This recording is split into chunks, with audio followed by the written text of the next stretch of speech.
Hjarðarholtskirkja í Dölum nú engin venjuleg kirkja, hún ekki bara guðdómlega falleg, heldur á hún gríðarlega merkilega sögu og við erum búin að fá hana Melkorku meðhjálpara til að segja okkur þessa sögu á bak við þessa byggingu þessara kirkju. Mig langar að biðja að segja mér aðeins frá kirkjunni alveg í upphafi, af hverju hún svona í laginu og hver sagan á bak við hana? En þannig var að 1902 kemur hér prestur sem hét Ólafur Ólafsson. Hann hafði verið á Lundi í Lundarækjadal og þegar hann kemur hér þá búið að vera í umræðinni að byggja nýja kirkju.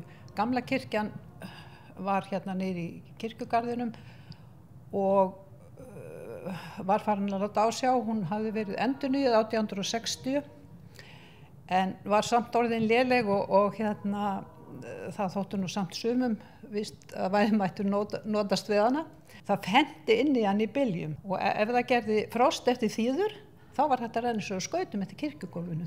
Svoleiðis að séra Ólafur hann hafði kynnst Rögnvaldi Ólafssyni, fyrsta manninu sem fór til náms í húsagerðarlist í Kaupmannahöfn. Hann hafði kynnst honum á Lundi þegar hann var í Lundarækjadal og skrifaði hann til Kaupmannahafnar og bað hann að teikna fyrir sig kirkju, heppilega fyrir meðalsöfnuð. Og Rögnvaldur gerði það og sendir hann teikninguna vorið 1903 og það var hafist handa og það var byrjað á því að leita tilboða hjá einhverjum valinkunnum smiðum í Reykjavík og tilboðin hljóðuðu upp á 12.500 til 15.000 krónur og það þótti þeim sem höfðu eitthvað vita á timbri og öðru allt og mikið. Svo Ólafur fekk bara 3 góða smiði til verksins og kirkjan komst upp fyrir 5.000 krónur, 1/3 af tilboðsverðinu.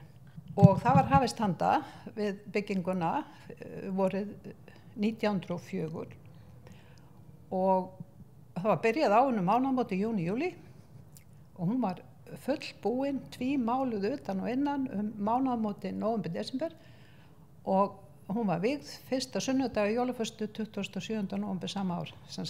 Það tók 5 mánuði að byggja hana. Og svo þetta kannski ekkert endilega alveg einföld smíði, þetta ekki alveg einfaldast að gera það af húsi. Nei, þetta þótti nú nýstálegt og eins og ég sagði að Rögnvaldur Ólafsson var fyrsti Íslendingunni sem fór til náms í húsagerðarlist. Og hún hefur mikið byggingasögulegt gildi þessi kirkja því hún teiknuð eftir fyrsta arkitektinn og það var engin kirkja á Íslandi svona krosskirkja. Þetta elsta kirkjan. Rögnvaldur teiknaði síðan 3 kirkjur, allavega voru settar upp 3 kirkjur. Já, það ég má segja að það Húsavíkurkirkja kemur næst 1907 og Breiðabólstaðakirkja í Fljótshlíð 1912 líklega. En já, hún hefur mikið byggingasögulegt gildi þessi kirkja og þetta bara fyrsta húsi á Íslandi sem teiknað eftir íslenskan arkitekt.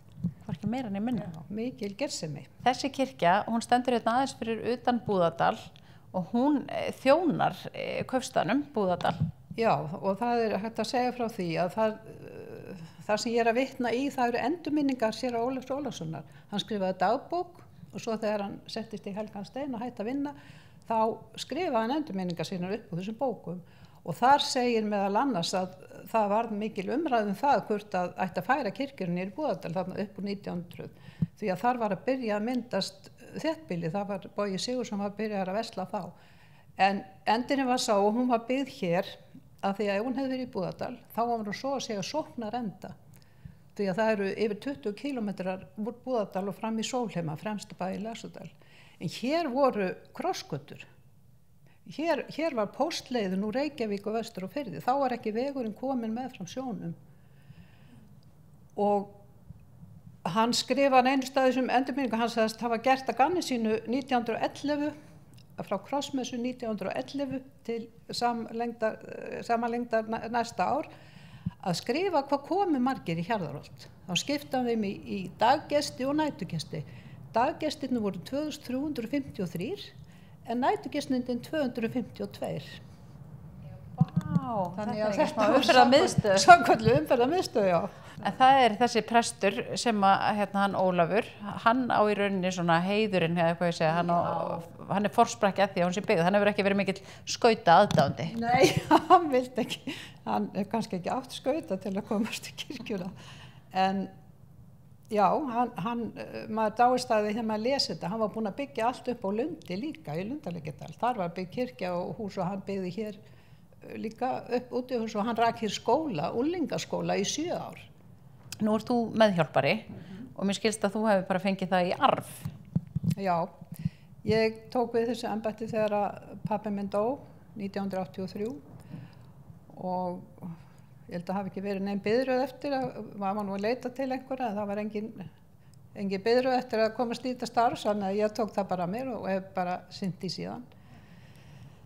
Ólst upp við þetta náttúrulega, pabbi var meðhjálpari og mamma söng í kórnum. Og þessi kirkja hefur þjónað þér og þinni fjölskyldu alla tíð? Já. Ég fór með foreldrunum mínum hingað og í messur og athafnir og eldri dóttir okkar gifti sig hérna og lét skýra tvö af elstu börnunum sínum og það voru fleiri barnabönd sem hafa verið skýrð hér. Er þetta skemmtilegt starf? Já, ég held að annars væri ég kannski ekki að vesenast í þessu af því að það er oft skemmtilegra að vera þáttakandi heldur en áhorfandi.